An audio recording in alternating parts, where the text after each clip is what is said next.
26 more horror shorts for Halloween. What's up, everybody? I'm back today to talk about ABCs of Death Part 2, and kind of a hard film to review. I've kind of stumbled over the video a couple times because basically you have 26 short films.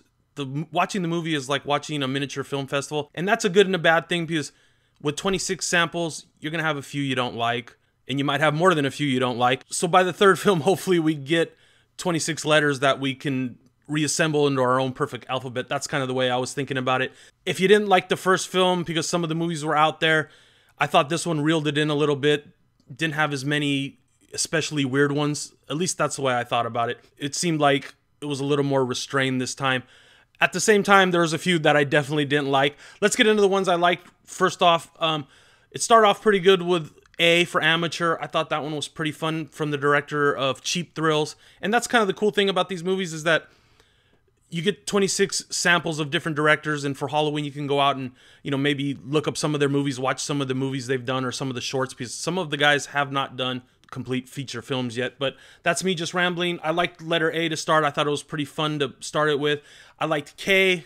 I thought K was the best atmosphere. That one just had this like black venom sort of stuff, and I really liked just the atmosphere on that short. Really cool. Also N for Nexus, which was Larry Fessenden's entry into this one. Kind of a cool concept. I like the way it ended and what, you know, how it played on the word Nexus. One of the most craziest effects ones was Z for Zygote.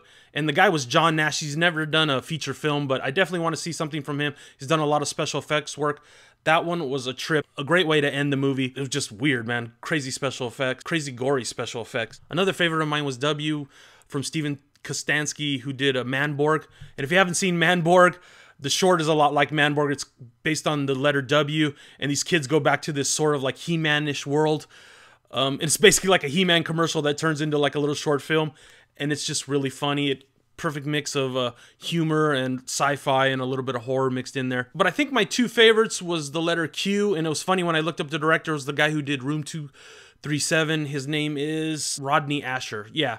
But Q was the coolest one. It's about this guy answering this intelligence questionnaire, and the way that one ends is just awesome. I love doing those intelligence questionnaires. And my second other favorite was S for Split. That one was just crazy.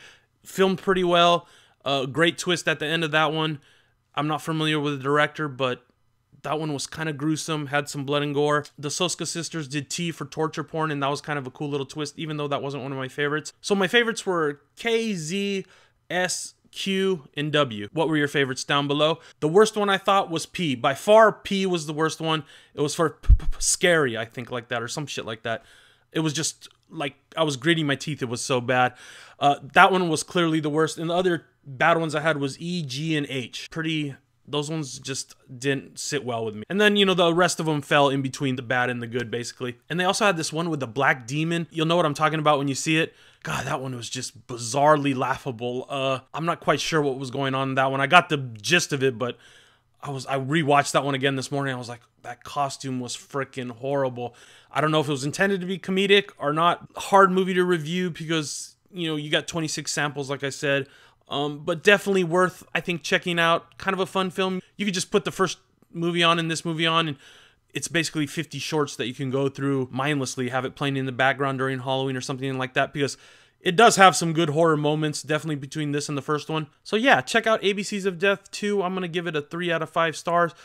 A little less than the first one, just because I thought the first one did have more of an experimental feel. And even though I didn't like all the shorts, I thought they were a little more out there and represented a wider range of filmmaking in general. This one kind of stuck a little closer to the middle of the road. That's all I got to say. Tell me your favorites and the ones you didn't like down below, and I'll see you guys soon. Bye.